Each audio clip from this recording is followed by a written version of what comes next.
To begin with, well, let's go back to the 18th of April 1980. That's when Robert Gabriel Mugabe became the first head of government of an independent Zimbabwe as prime minister.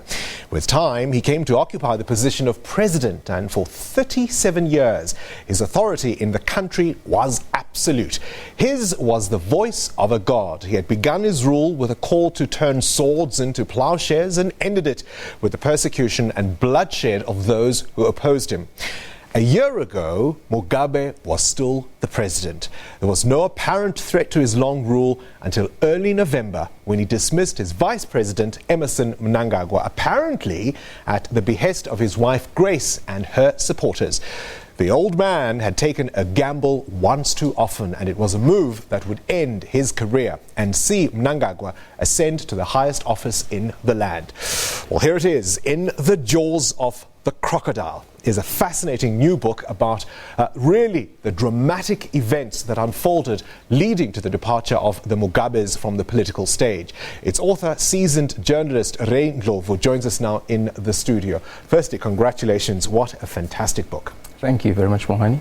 Now, let's go back to last year, 24th of November last year, when Mnangagwa took office. I mean, no one could have anticipated that unfolding, least of all the Mugabes.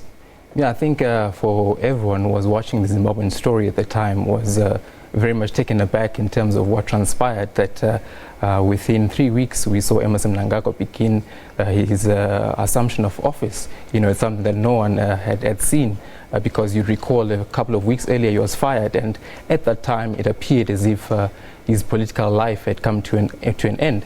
I mean, it's extraordinary because, of course, for over half a century, according to your book, Mnangagwa had been a Mugabe loyalist. I mean, nobody had more impeccable credentials, if you're looking at it from a ZANU-PF point of view.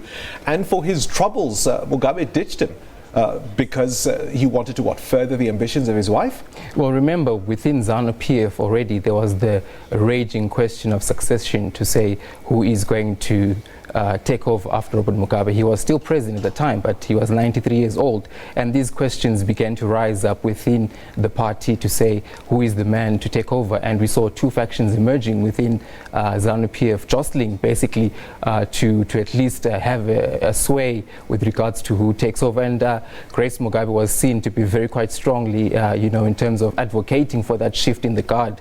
And perhaps she had the ambitions. She denies it, but there are a lot of couple of statements that she made would suggest otherwise. Wink, wink, wink, pull the other one. I mean, look, the purge had begun with other leaders of the party. I mean, Joyce Mujuru will certainly tell you that. Yeah, 2014. Mugabe, in a sense, was a master at this type of game. How did he miscalculate so badly? I think the issue rests around the military, because at the end of the day, what we saw elevating Emmerson Mnangagwa into office, by and large, is the military hand. Perhaps there's complacency on Robert Mugabe's part. Perhaps he believed that, he still had all the control of all the functions of the state, and there was no threat to him and to his rule. Perhaps, those are the questions which they basically were trying to look at and say, where did he get it wrong? Did he see the military element in this entire equation? Let's delve into some of your narrative and some of the drama that was unfolding. I mean, Mnangagwa took a while to even accept that he'd been fired. Tell us his story a little bit, as much as you can, about his son and the burger. Well, his son, in the interview that I conducted with him in the book, when I was interviewing him, he speaks about his father being fired at the time, and the father is not aware, or he's trying to at least come to grips and to accept his fate, and the son moves. And emotional bargaining. And emotionally, right? Trying to accept this scenario that's playing out, what it means for him, and the son step in to assist him. But again, there are various accounts on this particular front to say, how did he leave Zimbabwe? Was it with the assistance of the sons? Was it with the military element that assisted him? So these are the questions which basically continue to plague the story around Emmerson Mnangagwa and eventually escape out of Zimbabwe. Yeah, a daring escape, driving in the dark across the border into Mozambique, walking in muddy terrain in the dead of night. I mean, it reads like a, an adventure script, like a Hollywood movie. Absolutely, that's the account which is given by himself, because the subject of the book as well did give a narration of how he left the country in the dead of the night and basically, going through that trip. But again, at the end of the day, I think for me, my findings and the insights are that the military was very instrumental in terms of assisting him eventually to leave the country. Well, let's talk about that. I mean, that's what surprised me in the book, because there was speculation at the time that having escaped then via Mozambique to South Africa, he was speculated to be directing events from here, that there was pressure being applied on the old man to resign, and that he was kind of pulling the strings, if you will, because of who he was to the military.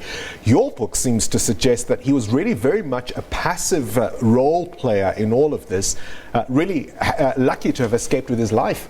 I think there's a combination of two things. First of all, he does play at certain times, or appears to have been very passive, and then there seems to be points where he begins to assume some sort of role or some sort of front role. Sure, but only when Mugabe tells him he can come back home does he then begin to assert himself to say now he's taking charge, because things have perhaps precipitated to a point of no return, and we can see him now begin to play a far much frontline role in this in all these events that took place.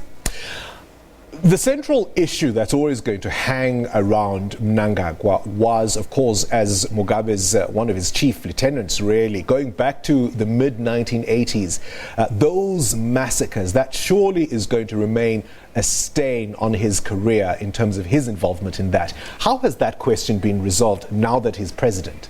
I think it's a question that still needs to be resolved, actually. There has been no resolution around the issue, because Gukurahundi is something that took place and affected people in Matabeleland. And recall Emmerson Mnangagwa at the time was the state security minister, and his hand is seen to be very deep in involvement in that particular episode in Zimbabwe's history. It's something that continues to blight his presidency.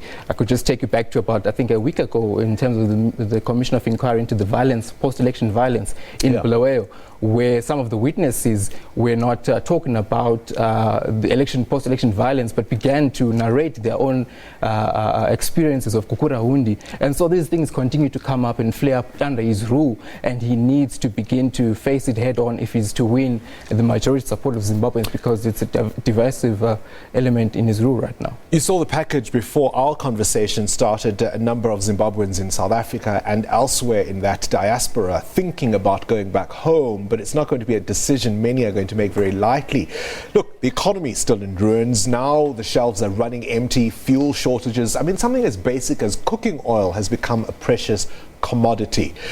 At the same time, Mnangagwa was competing with the likes of Cyril Ramaphosa, saying investors come, we're open for business. It's a hard sell, isn't it? It is a very difficult position that his administration finds itself in. And I think the manifestations that we're seeing in terms of fuel shortages and the difficult that the economy is really comes down for me to a question of confidence, that the confidence that the people have in the administrations at its lowest point. Because remember, a year ago, Zimbabweans were out on the streets marching, hopeful that this was the beginning of something, ecstatic or, something new. But a year later, I think this is the lowest point, in terms of the man that we're talking about right now and where his administration is. So there's definitely going to be quite a lot of tough questions asked on him, especially by the economy. I love how you start the book. The end is how you started, and in fact it did come. And from Grace Mugabe's telling of it, it was she who persuaded Ubaba to relinquish power. Ray Ndlovu, fascinating book, In the Jaws of the Crocodile. It's certainly worth the read. That was Sunday Times journalist and author Ray Ndlovu reflecting back on those tumultuous times just under a year ago in Zimbabwe. Do send us your comments. I do want to particularly hear from you if you are from Zimbabwe. Your recollections. It's amazing how quickly the time has flown.